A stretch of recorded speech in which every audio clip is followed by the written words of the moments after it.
Dalam Bapa dan Putra dan Roh Kudus. Amin. Puji syukur kami aturkan kepadamu ya Bapa. Di hari baru ini Kau beri kesempatan dan waktu kembali untuk menjalankan kehidupan kami sehari-hari dengan kesadaran akan penyertaan dan pendampingan-Mu. Kau yang selalu hadir dengan dekat kepada kami, di mulut kami, di pikiran kami, di hati kami, di sekitar kami. Bantu kami untuk menyadari kehadiran yang meneguhkan dan membimbing itu. Terpujilah nama-Mu kini dan sepanjang segala masa. Amin. Para saudara,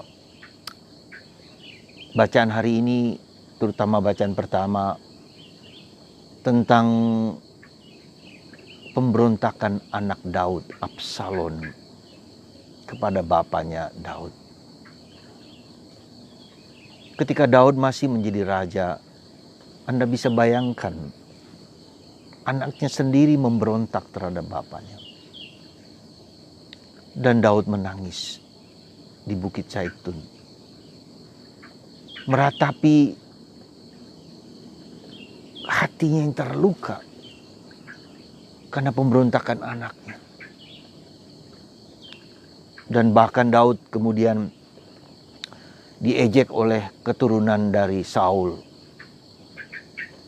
Dan Daud tidak membalas ejekan dan kutukan Simei, anak atau keturunan Raja Saul itu. Begitu nistanya si Daud ini di saat-saat terakhir hidupnya menjelang tua. Kita masih ingat akan apa yang dikatakan oleh Nabi Nathan. Karena dosa Daud mengambil istri Uria, tentaranya sendiri, maka dia dihukum. Bahkan kemudian kita melihat hukuman itu mulai kelihatan ketika anak-anaknya memberontak ya, terhadap Daud. Dan anak-anaknya saling iri, saling cemburu, dan saling menjatuhkan, bahkan saling membunuh. Daud mau dibunuh oleh anaknya sendiri, Absalom. Saudara, Anda seorang ibu, Anda seorang bapak. Bagaimana perasaan Anda ketika anak Anda memberontak, bersikap seperti itu? Anak muda yang sok jagoan, sok hebat, tak mau dikendalikan, marah pada bapak dan ibunya. Apa Anda sesuatu yang tidak mungkin di zaman ini? Sangat mungkin. Dan itulah karena itu hari ini kita merayakan Santo Yohanes Bosco, seorang yang penuh perhatian pada kaum muda. Ya, penuh perhatian kaum muda. Dan moga-moga di zaman ini banyak orang yang begitu perhatian kepada kaum muda di zaman saat sekarang ini. Kaum muda yang belum memiliki fondasi, yang belum memiliki prinsip-prinsip hidup, memiliki karakter-karakter hidup yang mudah digoda oleh medsos. Ya. Mereka belum mampu untuk mengatur, menghandle dorongan-dorongan dalam batinnya sendiri. Nafsu-nafsunya dia, keinginan dia, kerinduan dia dengan godaan dari luar di dunia medsos. Anda bisa bayangkan anak Anda bermain HP berapa jam sehari. Ada dari mereka yang tidak pernah keluar dari kamar tidur, hanya bermain HP, main games. Sekarang HP itu adalah all, segala sesuatu. Ya.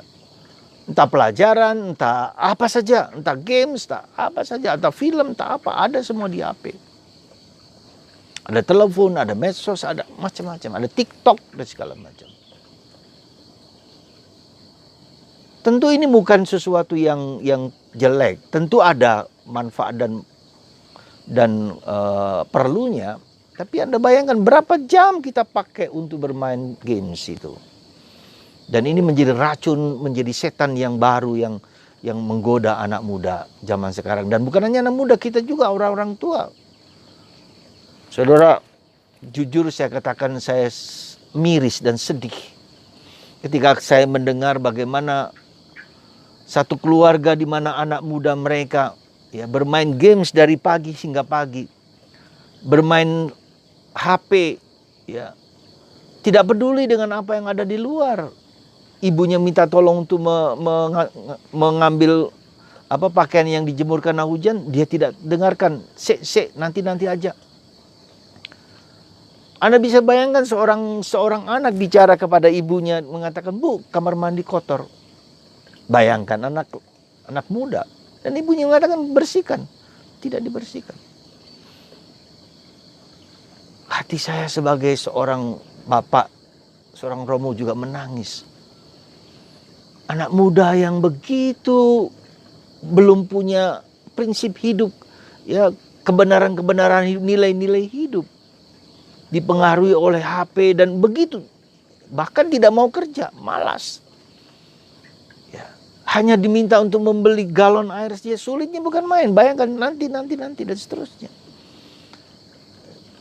Saya tidak tahu apakah di anak muda zaman sekarang menjadi seperti yang diceritakan oleh orang tua ini kepada saya. Mudah-mudahan tidak, tapi saya tidak heran bahwa sekarang anak muda begitu terpengaruh, begitu dipengaruhi oleh medsos ini begitu dahsyat. Saya tidak tahu persis nanti kayak apa kalau metaverse itu, yang dunia yang diciptakan oleh manusia dan kita terpengaruh oleh itu semua, pikiran, daya kita, imajinasi kita semua masuk di sana. Saya tidak bisa mengerti dan tidak membayangkan. Ya, saudaraku terkasih dalam Kristus.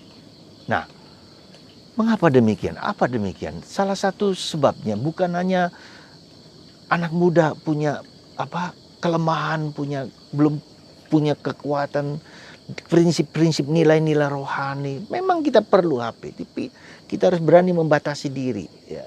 Hari-hari ini saya juga bergulat juga dengan HP. Saya jujur katakan, ya, tidak mudah ternyata. Kita mau melepaskan TikTok saja katakanlah begitu kan. Ingin tahu, ingin melihat, ingin daya taunya itu kok ada cara yang menarik. Tuh, nanti dulu 1/4 jam, setengah jam, lalu akhirnya udah 1 jam. Waduh, daya pesonanya luar biasa. Nah, saudaraku terkasih, ada satu hal lain yang menurut saya dari cerita dari orang tua itu kepada saya mencoba menggali. Saya pikir, ya, saya rasa, dan itu pengalaman saya juga mengatakan bahwa HP, ya, dengan gamesnya itu bukan hanya suatu permainan biasa, tetapi juga sesuatu kekuatan lain, kekuatan kegelapan yang memang dimasukkan di dalam HP itu supaya orang tertarik dan terikat.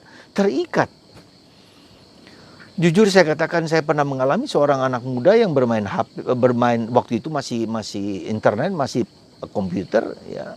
Dari pagi hingga pagi bermain dengan games. Ya, saya katakan. Lalu dari pagi sampai pagi hingga orang tua bingung bagaimana menghentikan, menstop ini, nggak bisa, marah-marah anak itu tersebut. Nanti dulu, sebentar lagi ketika bermain itu digoda sedikit aja dia marah. Lalu dibawa kepada saya dan ternyata memang bukan hanya sekedar hobi, bukan hanya sekedar kemauan, kelemahan, tetapi ternyata ada kekuatan-kekuatan gaib yang memang membuat orang itu terpikat pada permainan itu karena dia mendapat games, karena dia mendapat uang, maka dia bersekutu dengan kuasa kegelapan supaya orang mengambil games itu sebagai permainan dia. Ya, coba kalau lihat games sekarang itu kan tembak-tembakan, tendang-tendangan, sikut-sikutan, menjadi kasar gitu kan. Bisa saja itu mempengaruhi anak menjadi marah kepada orang tua, protes kepada orang tua, memberontak pada orang tua, disuruh A nggak mau, disuruh B nggak mau, dan seterusnya. Ya, dan inilah, ya, bentuk pemberontakan anak kepada orang tua bukan hanya pada zaman Absalom kepada Daud, tapi juga pada zaman kita. Anda perhatikan, ya, jadi hati-hati sekali lagi. Saya mengatakan kita tentu tidak bisa melarang anak-anak kita sekarang untuk tidak bermain HP, sangat tidak mudah. Tapi belajar mendengarkan, belajar tahu apa yang sedang mereka perhatikan. Di sisi mana anak itu sedang passionnya, sedang senang-senangnya. Mungkin games, mungkin TikTok, mungkin apa. Nah, kita ajak dialog, kita ajak omong. Tidak dimarahi, tetapi diajak omong, diajak bicara. Ya, kemudian cara bagaimana mengalihkan. Ya, cara bagaimana untuk berbuat yang lain, misalnya hobi dalam bidang mobil-mobilan. Ya sudah. Bagaimana dia supaya dilatih untuk mengetahui tentang mobil, tentang spare part, tentang banyak hal, ya, atau banyak hal yang lain, apa saja. Jadi saya sungguh-sungguh mohon kepada Anda bapak-bapak, coba memperhatikan, ya, mengajak dialog anak-anak bapak untuk bicara tentang medsos, tentang HP, Ya, tidak dimarahi tetapi diajak omong apa yang menjadi kesukaan anak itu lalu dialihkan, ya. Dan yang kedua, ya, peganglah HP Anda, HP anak Anda, HP siapapun, lalu doakan Bapa kami dan Salam Maria supaya tidak ada kekuasaan kegelapan yang menciderai, yang pelan-pelan membawa kita bukan kepada Allah, ya, tetapi kepada yang kuasa kegelapan itu yang membawa kita bukan kepada Allah, ya, tapi kepada yang lain. Semoga itu dibebaskan dari HP itu, ya, dilepaskan, ya, dari kuasa-kuasa kegelapan yang mendompleng, ya, kuasa-kuasa seperti itu. Sungguh Anda perhatikanlah saja, lihat perilaku anak kita kalau sudah protes pada papa mamanya, kalau sudah marah, kalau sudah di luar jam-jam berjam-jam hanya sibuk yang segala macam dengan HP itu, dengan segala macam itu, hati-hati. Tapi tentu saja kita tidak boleh marah, tetapi diajak omong, diajak bicara. Dan peganglah HP anak Anda dengan doakan Bapa kami dan Salam Maria. Semoga Tuhan memberkati Anda, menguatkan Anda. Dan satu hal lagi, doa yang menurut saya cukup efektif itu, ya, darah dan air yang memancar dari hati kudus Yesus. Sembuhkan aku, bebaskan barang ini, darah dan air, ya, sekali lagi darah dan air, ya, darahlah dan airlah yang menyelamatkan kita, darah Kristus, pengorbanan Kristus. Tuhan memberkati Anda semua, berkat Tuhan atas Anda semua, dan semoga anak muda semakin mengenal Kristus dan dilepaskan dari belenggu keterikatan, ketergantungan dengan HP. Tuhan memberkati Anda semua dalam Bapa dan Putra dan Roh Kudus. Amin.